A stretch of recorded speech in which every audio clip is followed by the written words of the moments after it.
Santa, Madre mia, che accoglie ognuno tanti cuori in preghiera.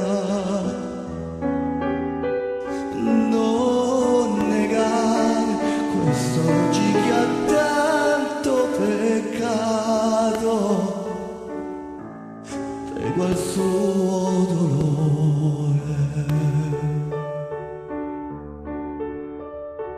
Un cigno sull'altare innanzi a te,